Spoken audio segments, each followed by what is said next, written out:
Eh bien salut à toutes, salut à tous, bienvenue dans mon salon. Aujourd'hui on se retrouve pour un nouveau tuto dans Fusion et nous allons apprendre à utiliser l'outil Particules.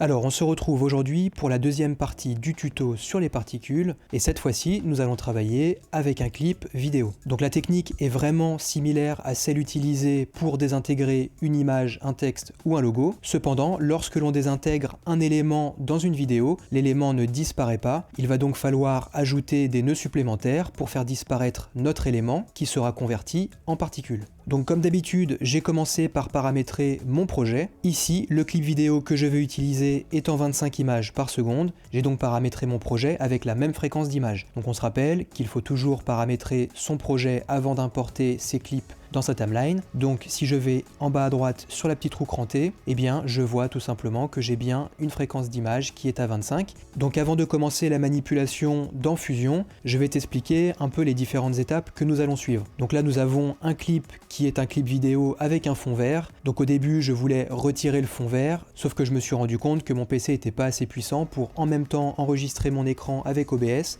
en même temps retirer un fond vert et en même temps émettre des particules. Donc du coup je vais faire beaucoup plus simple, donc je vais me servir d'un clip que je vais dupliquer 3 fois. Donc un premier clip me servira à isoler mon personnage, que je vais ensuite convertir en particules. Sur le second clip, je vais tout simplement isoler le canapé que je vais ensuite convertir en particules. Alors pourquoi isoler le canapé? Tout simplement parce que je n'ai pas pensé à filmer le canapé vide, donc du coup je vais devoir détourer le canapé pour le convertir en particules. Et enfin nous aurons un troisième clip, et sur ce clip là, c'est le clip qui sera tout en dessous, je vais effectivement retirer le fond vert, et ce clip donc me servira à renforcer l'effet de disparition, dans la mesure où je ferai disparaître ce clip progressivement, à mesure que mon personnage et mon canapé se désintégreront en particules. Donc je vais maintenant commencer par importer mon clip vidéo dans ma timeline. Donc j'ai sélectionné une portion de mon clip, je vais importer uniquement la piste vidéo, donc je clique sur le petit bouton qui représente une pellicule et j'importe ce clip directement dans ma timeline. Je vais juste ouvrir l'inspecteur pour avoir un seul visualiseur.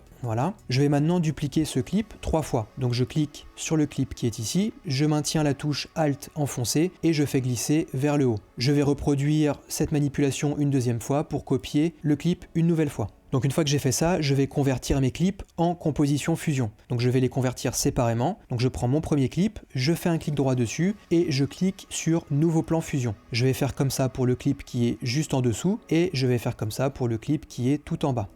Donc je vais maintenant ouvrir dans Fusion le clip qui est tout en haut et nous allons commencer la manipulation. Donc je fais un clic droit sur le clip Fusion numéro 1 et je clique sur Open in Fusion Page. Donc là j'arrive directement dans Fusion, donc je vais juste rétrécir un petit peu mon espace de travail, je vais décaler un peu mes nœuds, et donc là ce qu'on va faire c'est qu'on va pas retirer le fond vert, car comme j'ai expliqué mon PC ne serait pas assez puissant pour retirer le fond vert et en même temps émettre des particules. En tous les cas je peux le faire, mais pas pendant que j'enregistre mon écran avec OBS. Donc ce que je vais faire c'est que je vais tout simplement isoler mon personnage. Donc pour isoler mon personnage, comme il ne bouge pas beaucoup, eh bien je vais tout simplement utiliser un polygone. Donc je vais afficher mon Media In dans le visualiseur de gauche en appuyant sur la touche 1 de mon clavier et je vais maintenant rajouter un outil polygone. Donc je clique sur la barre d'outils et je clique sur polygone. Le polygone, je le relie pas directement au Media In numéro 1, je le laisse déconnecter. En revanche, je vais cliquer dessus et je vais maintenant dessiner un polygone autour de mon personnage. Donc je vais détourer de façon assez grossière. L'important c'est surtout de ne pas avoir de vert, tout simplement parce que les particules vont avoir la couleur de mon personnage. Si j'ai du vert dans mon personnage, eh bien je vais avoir des particules vertes, ce qui serait un peu bizarre. Donc je vais détourer mon personnage et je vais passer donc en avance rapide.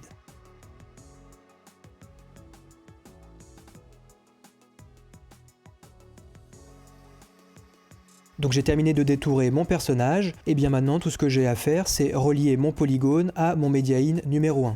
Et donc là je vois le résultat dans le visualiseur de gauche et dans le visualiseur de droite. Donc je vois que voilà, le détourage est assez grossier, donc c'est pas super important qu'il soit bien réalisé, tout simplement parce que ce personnage va être désintégré en fait en particules. Donc du coup, même si le résultat n'est pas parfait, ce n'est pas très grave. Néanmoins, je peux quand même améliorer le résultat en cliquant donc sur mon polygone et en allant dans l'inspecteur. Donc là j'ai un lise revers, donc si je veux voir précisément ce que je vais faire pour améliorer un peu mon détourage, je clique n'importe où sur ma zone de travail. En fait mon polygone reste sélectionné et si je vais dans l'inspecteur maintenant, eh bien je peux tout simplement par exemple utiliser le paramètre border width tout simplement pour essayer d'améliorer un petit peu mon détourage et essayer de ne pas avoir de vert sur le personnage. Donc là le détourage me convient. Alors si vous voulez passer plus de temps dessus, il n'y a pas de souci, moi je fais assez rapidement pour ce tuto. Ce qu'on va devoir faire maintenant, c'est émettre des particules par rapport à ce personnage. Donc là juste, si je clique sur lecture, donc on voit bien que le personnage bouge. Alors j'ai pas fait de tracking du tout, mais comme je bouge en fait très peu, eh bien j'ai pas besoin forcément de faire de tracking. Si votre personnage bouge beaucoup, eh bien réalisez un tracking pour améliorer l'effet. Donc je retourne au début de mon clip, je vais déconnecter maintenant mon media in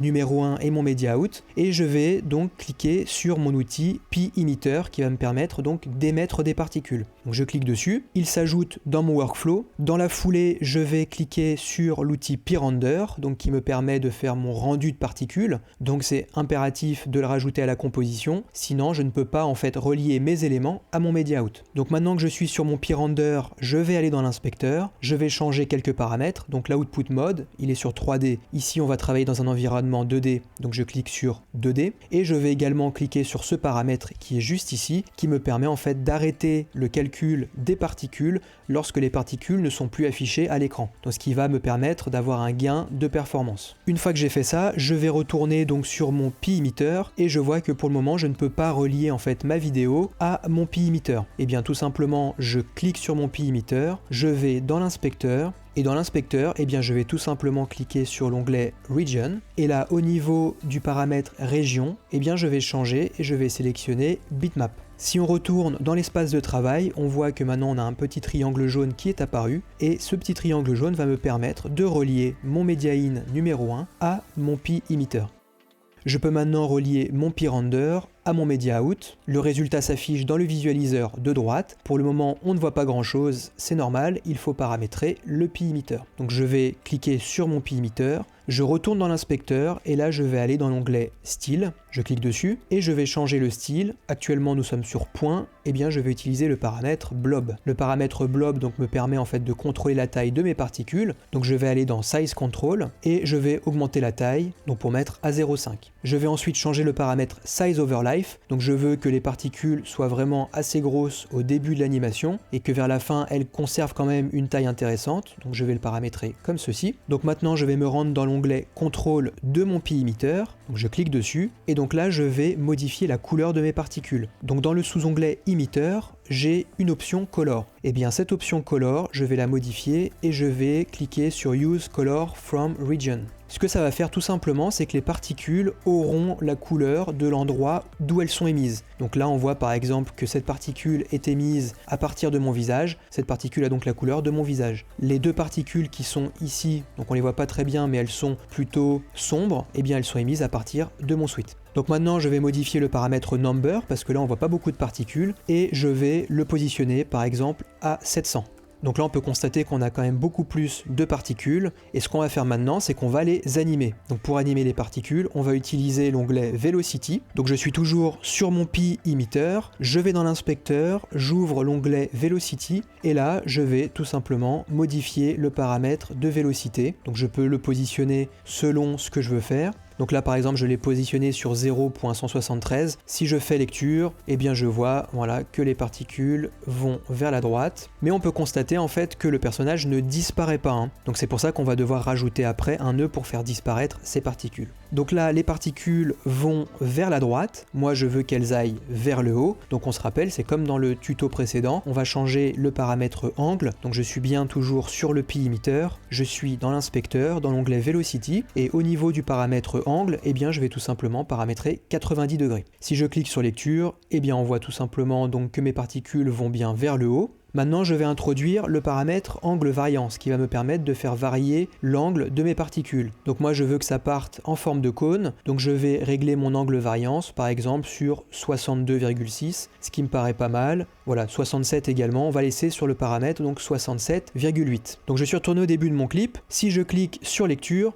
eh bien je vois que mes particules donc sont bien émises à partir de mon personnage, qu'elles s'élèvent et forment un cône, cependant mon personnage ne disparaît pas. Donc pour faire disparaître mon personnage, ce que je vais faire c'est que je vais rajouter donc un masque ainsi qu'un matte control qui va me permettre en fait de contrôler mon personnage qui a été détouré, et je vais rajouter donc ces deux outils juste après le media in numéro 1. Donc je vais décaler un petit peu mes nœuds donc vers la droite comme ceci. Je vais rajouter donc mon outil matte control, donc j'utilise le raccourci contrôle barre d'espace et je vais chercher mon outil matte control. L'outil matte control, je vais le rajouter donc entre le media in numéro 1 et le pi emitter. Donc je clique sur mon matte control, j'utilise la touche shift de mon clavier et je fais glisser le matte control entre mes deux éléments. Je relâche ma souris et donc là, le matte control, donc si je l'affiche dans le visualiseur de gauche, donc en appuyant sur la touche 1 de mon clavier, eh bien je vois tout simplement qu'il s'agit toujours de mon personnage qui a été détouré. Et bien sur ce matte control, eh bien je vais rajouter un masque de forme rectangulaire. Donc je clique n'importe où sur ma zone de travail,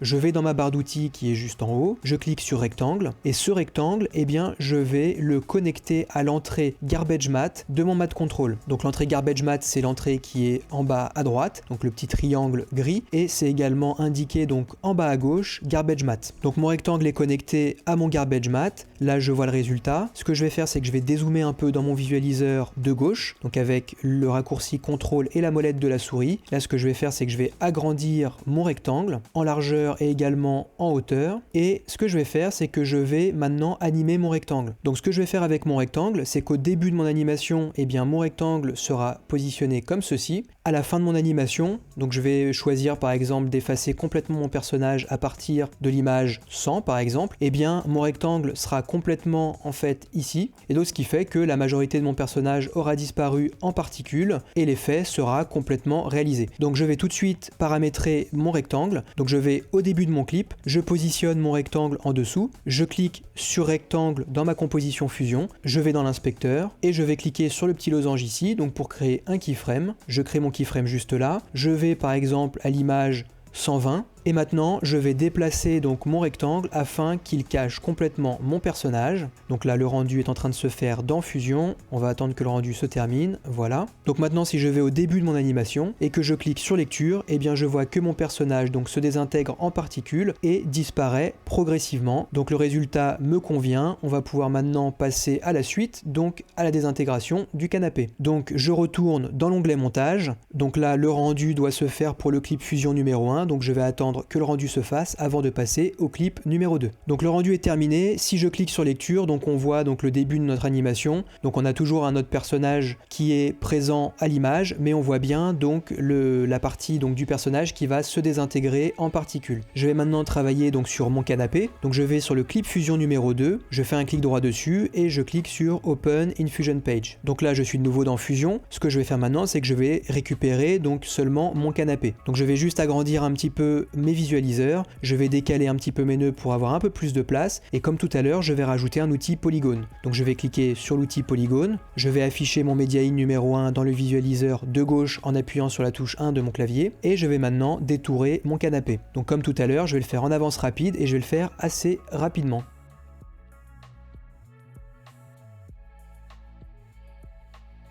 Donc j'ai terminé de détourer mon canapé, je peux maintenant relier mon polygone à mon media in numéro 1. Donc là on voit que j'ai réussi à récupérer que le canapé. Donc je vois que j'ai un petit peu de vert ici, donc ce qui est gênant parce que mes particules prendront la couleur donc de mon canapé. Si j'ai un petit peu de vert ici, eh bien j'aurai des particules vertes. Donc je vais tout simplement affiner un petit peu mon polygone. Donc j'ai cliqué sur mon polygone dans mon espace de travail et maintenant je vais changer un petit peu la position de mes points pour essayer d'éliminer un maximum de vert. Donc je vais dézoomer. Donc là ça me convient, je vais quand même un petit peu affiner en cliquant sur mon polygone et en utilisant le paramètre border width directement dans mon inspecteur. Donc là je vois pas grand chose, donc je vais cliquer n'importe où sur ma zone de travail, je retourne dans mon inspecteur et là je vais rogner un petit peu pour vraiment ne pas avoir de vert du tout. Donc le résultat me convient, je vais dézoomer un petit peu ici et là. Donc maintenant ce qu'il faut que je fasse c'est que j'émette des particules. Donc comme tout à l'heure je vais commencer par déconnecter mon media in numéro 1 et mon media out. Je vais maintenant rajouter donc mon outil outil Pi Emitter qui se trouve dans la barre d'outils qui est juste en haut de mon espace de travail. Je vais ensuite rajouter mon outil Pi Render qui va me permettre donc de rendre mes particules. Je clique sur mon Pi Render, je vais dans l'inspecteur, je change l'output mode et je vais le paramétrer sur 2D. Ensuite, je vais cliquer sur le paramètre Kill Particles tout simplement pour indiquer à mon ordinateur d'arrêter de calculer les particules lorsque celles-ci ne sont plus affichées à l'image, ce qui me permet d'avoir un gain de performance. Donc je clique sur ce paramètre. Je vais maintenant sur mon Pi Emitter et comme tout à l'heure, donc je ne peux pas relier mon Media In à mon Pi Emitter. Il me manque la petite entrée jaune. Donc je clique sur mon Pi Emitter, je vais dans mon inspecteur, je clique sur l'onglet Region et je vais changer le paramètre Region en Bitmap. Je peux maintenant relier mon Media In numéro 1 à mon Pi Emitter et enfin je peux relier mon Pi Render à mon Media Out. Donc comme tout à l'heure on voit pas grand chose, on voit une petite particule, un petit pixel, donc on va maintenant paramétrer notre Pi Emitter. Donc il est bien sélectionné dans mon espace de travail, je vais dans l'inspecteur, je vais dans l'onglet Style, je change le style en Blob,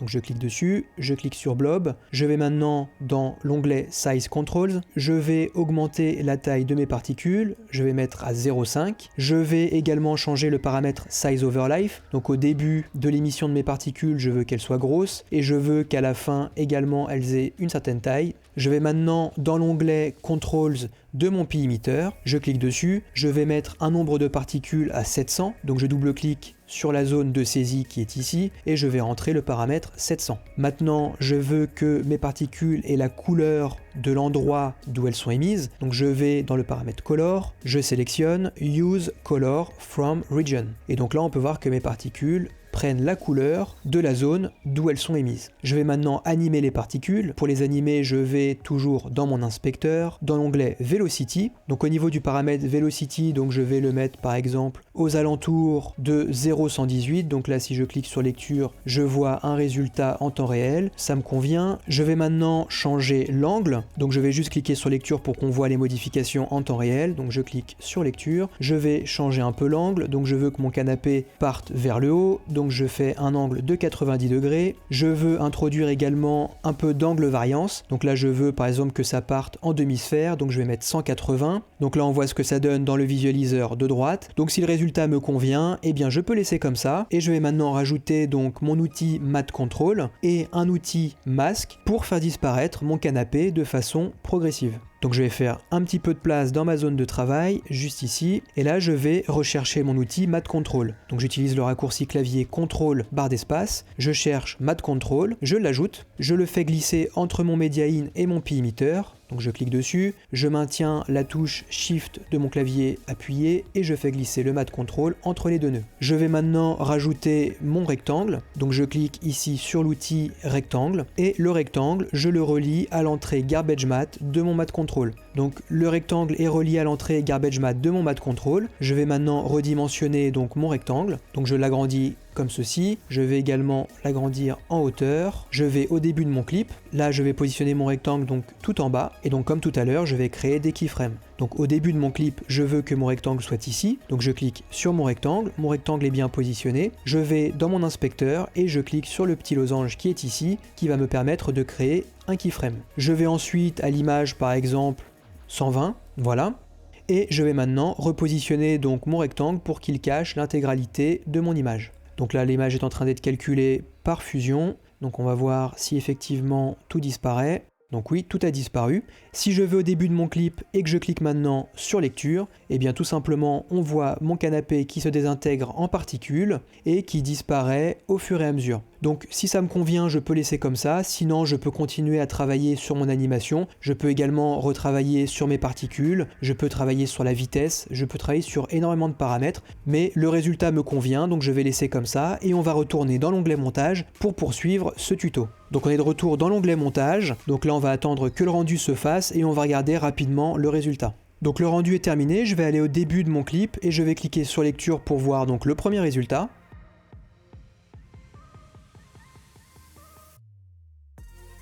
Donc on voit bien les deux éléments en fait qui se décomposent en particules. Cependant, il reste toujours donc le clip qui est tout en dessous, donc qui lui ne disparaît pas. Donc ce qu'on va faire sur le clip fusion numéro 3, donc qui est tout en dessous, c'est qu'on va donc effectivement supprimer cette fois-ci le fond vert. On va retirer les éléments parasites de l'image pour ne garder que donc le personnage et le canapé. Et en fait, on va également utiliser un masque pour faire disparaître le personnage et le canapé afin de finaliser notre effet. Donc je vais aller sur mon clip fusion numéro 3, je vais faire un clic droit dessus, je vais l'ouvrir directement dans Fusion. Donc là on va pas voir dans ce tuto comment retirer le fond vert, donc parce que j'ai fait un tuto spécifique sur le fond vert, donc je te le mets dans le petit en haut à droite. Donc pour réaliser l'introduction de mon tuto, donc j'ai déjà retiré le fond vert, donc ce que je vais faire c'est tout simplement un copier-coller des nœuds qui me permettent de retirer le fond vert. Donc je vais déconnecter mon media in numéro 1 et mon media out, je vais utiliser mon raccourci CTRL V, et là en fait tout simplement j'ai mes nœuds que j'ai déjà paramétrés pour retirer mon fond vert, donc j'ai plus qu'à connecter mes nœuds, donc mon media in numéro 1 à l'entrée de mon delta keyer, également à l'entrée de mon clean plate, et enfin je relie la sortie de mon delta keyer à mon media out. Et donc là on peut voir le résultat. Donc encore une fois, j'ai un tuto dédié au fond vert avec deux méthodes, n'hésite pas à le consulter.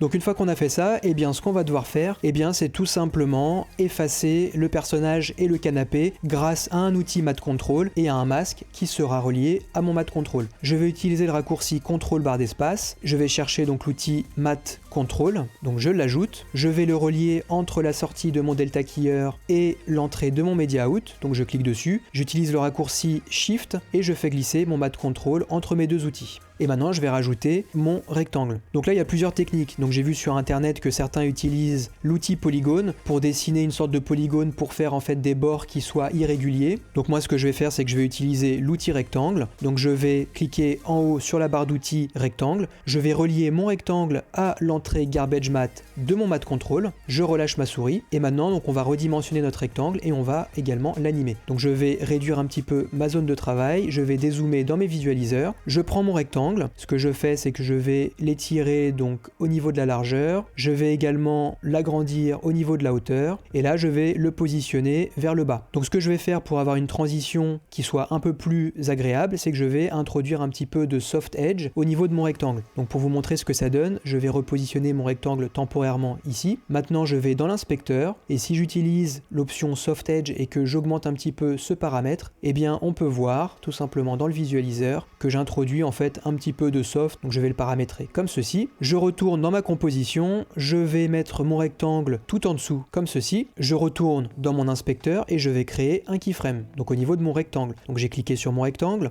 je vais dans mon inspecteur et là je clique sur le petit losange pour créer un keyframe. Je vais ensuite à l'image 110 par exemple, et donc là je vais positionner mon rectangle de façon à ce qu'il efface complètement mon personnage. Donc là mon personnage est complètement effacé. Donc si je vais au début de mon animation et que je clique sur lecture, je vois que mon rectangle monte progressivement pour effacer mon personnage. Alors là je lis avec un playback à 1,7 frames par seconde. Mon ordinateur a vraiment du mal, donc je vais arrêter là. Et on va retourner directement dans l'onglet montage, attendre le rendu et voir le résultat. Donc le rendu est terminé. Je peux évidemment cliquer sur lecture pour voir le résultat.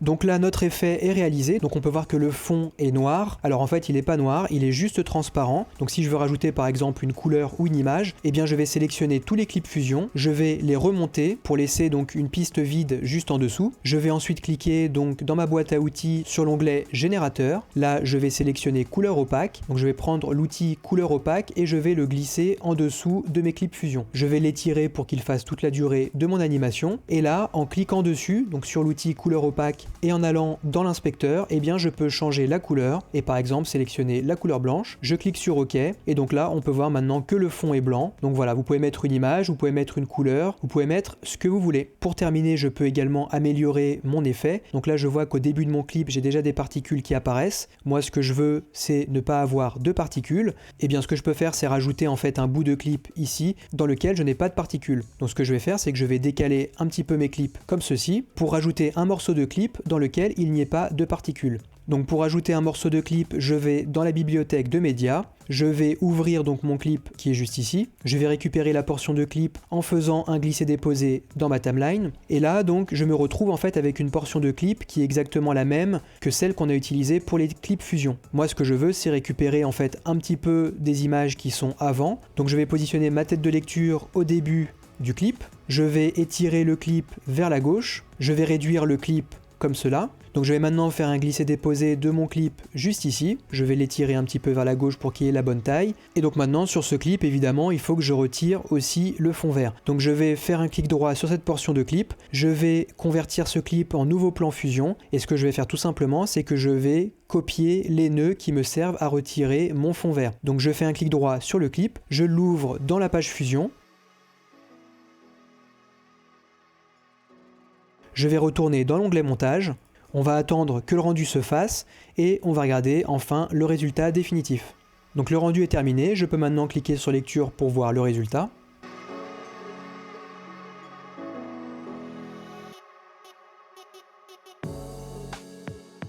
Donc si le résultat me convient, je peux passer dans la section étalonnage et je peux ensuite passer à l'export de mon clip définitif. Cette vidéo est maintenant terminée, n'hésite pas à poster tes questions dans les commentaires, n'hésite pas à t'abonner à ma chaîne.